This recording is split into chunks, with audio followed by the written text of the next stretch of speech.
Magandang araw mga bata. Ang pag-aaralan natin para sa araw na ito ay tungkol sa heograpiyang pisikal ng Pilipinas. Matututuhan sa araling ito ang uri ng klima at panahon sa ating bansa. Sa araling ito, ikaw ay inaasahang na ilalarawan ang pagkakakilanlang heographical pisikal ng Pilipinas. Sa pagsasakatuparan nito, ikaw ay inaasahang, una, natutukoy ang uri ng klima at panahong mayroon ang bansa at pangalawa, na ipaliliwanag ang kahalagahan ng klima, panahon, anyong lupa, at anyong tubig sa sariling bayan o rehiyon. Bilugan sa loob ng kahon ang salitang tinutukoy sa bawat bilang. Sagutin ang mga tanong pagkatapos. Isulat ang sagot sa araling panlipunan na kwaderno.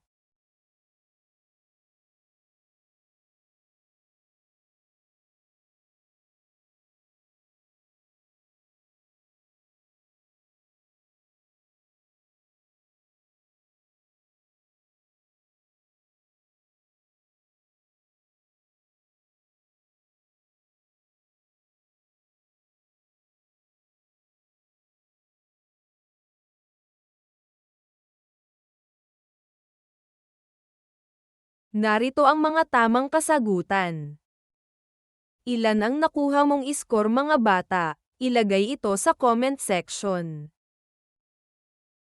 Sagutan natin ang mga gabay na tanong.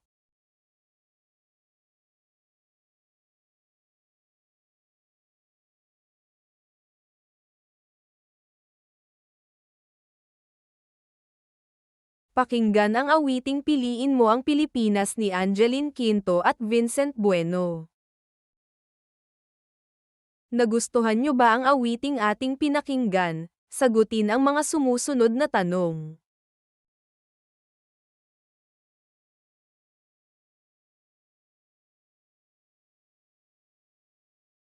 Ang heograpiyang pisikal ng Pilipinas. Ang heograpiya ay ang pag-aaral ng katangiang pisikal ng mga lugar. Ang heograpiyang pisikal ay tumutukoy sa lokasyon, lawak, klima, panahon, anyong lupa, anyong tubig, pananim, hayop, mineral, at ang paraan ng paggamit at pagtingin ng tao sa kapaligiran. Malaki ang kinalaman ng kinalalagyan o lokasyon at mga anyong lupa at anyong tubig sa uri ng klima at panahon na mayroon ang isang lugar o bansa. Ang klima ay ang pangmatagalang kalagayan ng panahon sa isang partikular na lugar. Kung ano ang kondisyon ng panahon sa isang lokasyon sa loob ng humigit kumulang 30 taon ay itinuturing na klima nito. Ang lahat ng klima ay produkto ng maraming salik, kabilang ang latitude, elebasyon, topografiya, distansya mula sa karagatan, at lokasyon sa isang kontinente. Ang panahon naman ay ang kalagayan ng atmosfera, kabilang ang temperatura at presyon nito, hangin, halumigmig, at pag-ulan. Ang panahon ay naiimpluwensyahan ng latitude, altitude, at lokal at rehiyonal na heograpiya. Sa katunayan, nakaaapekto ito sa paraan ng pananamit ng mga tao sa araw-araw at sa mga uri ng mga istrukturang itinatayo. Mahalagang matukoy ang lokasyon, topografiya, o paglalarawan ng katangian ng isang lugar, at ang hangin at katubigang mayroon upang malaman ang klima at panahon ng isang lugar o bansa. Nagkakaiba-iba ang klima sa iba't ibang lugar dahil sa pag-ikot ng daigdig sa araw at pag-inag ng daigdig sa sarili nitong akses. Bunga nito, may mga bahagi ng mundo na direktang nasisinagan ng araw. May mga bahagi ring bahagya lamang na nasisinagan, at may mga lugar na hindi nasisinagan ng araw. Malaki rin ang kaugnayan ng mga linya ng latitude sa uri ng klima sa mga lugar sa daigdig.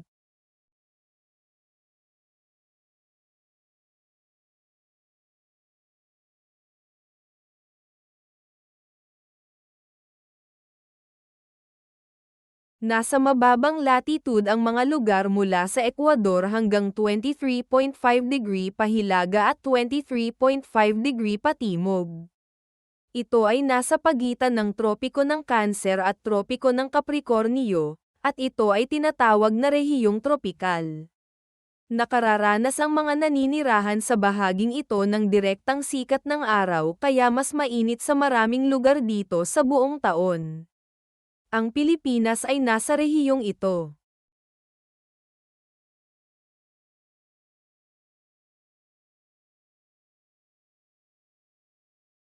Pilipinas, bansang tropikal.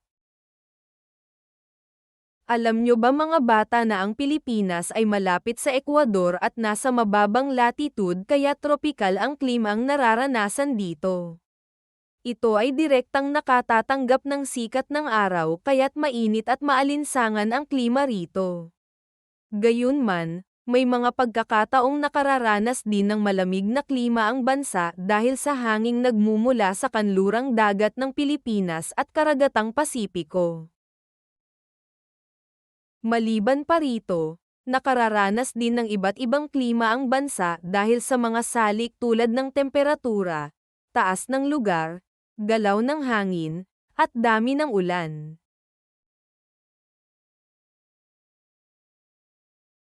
Mga uri ng klima sa bansa.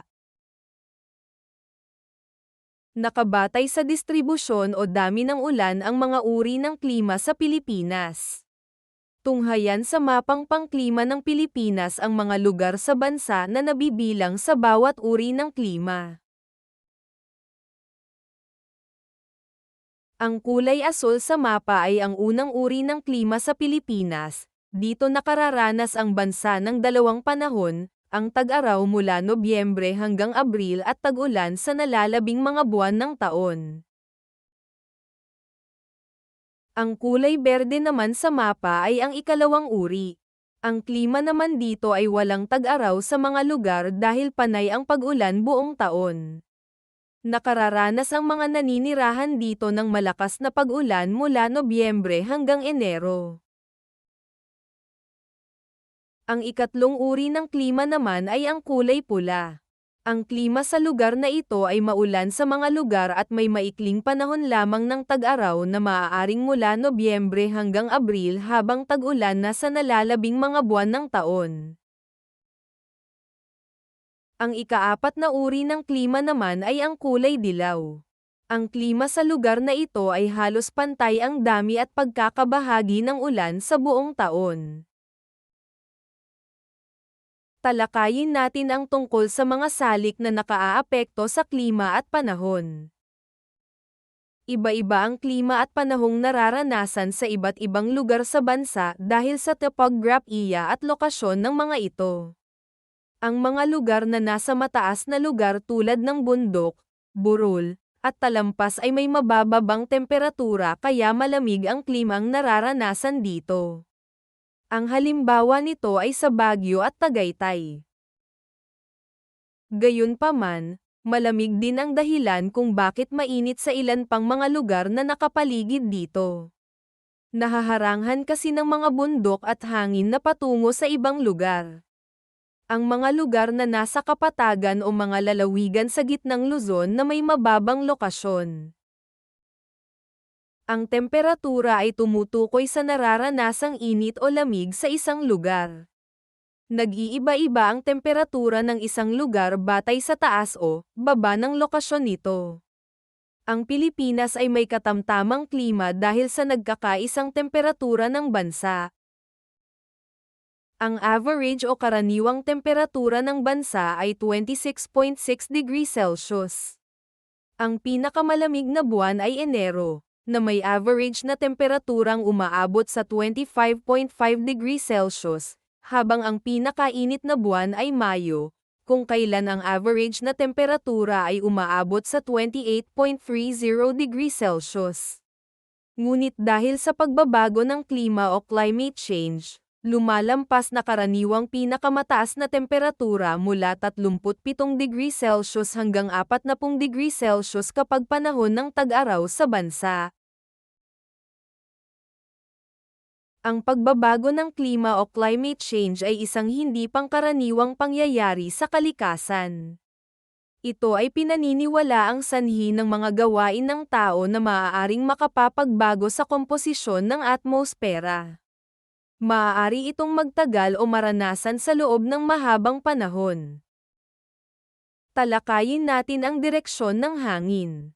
Kapag uminit sa isang lugar, ang hangin dito ay gumagaan at tumataas kaya mababa ang presyon ng hangin dito o tinatawag na low pressure area.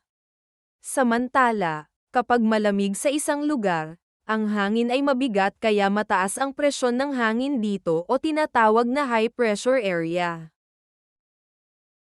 Kapag ang mainit na hangin na may mababang presyon ay tumaas, agad itong ang malalamig na hangin mula sa lugar na may mataas na presyon. Ang simoy ng hangin ito ay tinatawag na panapanahong kilos ng hangin o monsoon. Sa mga buwan ng Oktubre hanggang Pebrero nakararanas ang bansa ng malamig at tuyong hangin na nagmumula sa Siberia at China, isang napakalamig dahil sa kapal ng yelo. Ang hangin na mula sa hilagang silangan ay tinatawag na hanging amihan. Sa mga buwan ng Hunyo hanggang Setyembre ay nararanasan ang mainit na hangin na nagmumula sa Timog Kanluran. Ito ang hangin na umiihip sa buong Asya sa panahong ito. Ang hangin na ito ay tinatawag na hanging habagat. Tinatawag naman na trade wind ang hanging umiihip mula sa hilagang silangang pagkatapos nitong daanan ang karagatang Pasipiko. Ito ay kadalasang nararanasan mula Pebrero hanggang Marso. Talakayin natin ang tungkol sa bagyo. May mga pagkakataong ang dami ng ulan ay may kasamang matitinding lakas ng hangin na tuloy-tuloy ang pag-ihip hanggang sa maging isang bagyo. Ang bagyo ay isang malawakang sistemang panahon na nagdadala ng malakas na hangin at mabigat na buhos ng ulan. Ang mga bagyong nararanasan sa bansa ay kadalasang nagmumula sa mga pulo ng Caroline at Marianas sa karagatang Pasipiko. Kumikilos itong pakanluran papuntang gitna ang hangin. Nagsisimula ang panahon ng bagyo tuwing Hulyo o mas maaga pa at umaabot hanggang Nobyembre. Ang Philippine Atmospheric, Geophysical, and Astronomical Services Administration o mas kilala sa tawag na PAGASA ay isang ahensya ng pamahalaan na nagbabantay sa banta ng mga bagyo at nagbibigay ng mahahalagang impormasyon at babala tungkol dito. Ang PAGASA ay may 5 klasifikasyon ng bagyo sa Pilipinas ayon sa lakas ng hangin at dami ng ulan. Una, Tropical Depression umaabot ng 39 hanggang 61 kilometro ang bilis ng hangin bawat oras sa loob ng 36 na oras. Pangalawa, Tropical Storm umaabot ng 62 hanggang 88 kilometro bawat oras sa loob ng 24 na oras ang bilis ng hangin. Pangatlo, Severe Tropical Storm umaabot ng 89 hanggang 117 kilometro ang bilis ng hangin bawat oras sa loob ng 18 oras. Pang-apat, Typhoon ang bilis ng hangin ay umaabot sa 118 hanggang 184 na kilometro bawat oras sa loob ng 12 oras. At pang-lima, Super Typhoon ang bilis ng hangin ay umaabot sa 185 kilometro pataas bawat oras sa loob ng 12 oras.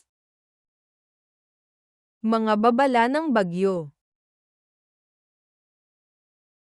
Gumagamit ang PAGASA ng mga babala ng bagyo upang ipaalam sa mga mamamayan kung gaano kalakas o kabilis ang hanging dulot nito. Ang mga babalang ito ay may bilang 1 hanggang 5. Tignan ang nasa larawan.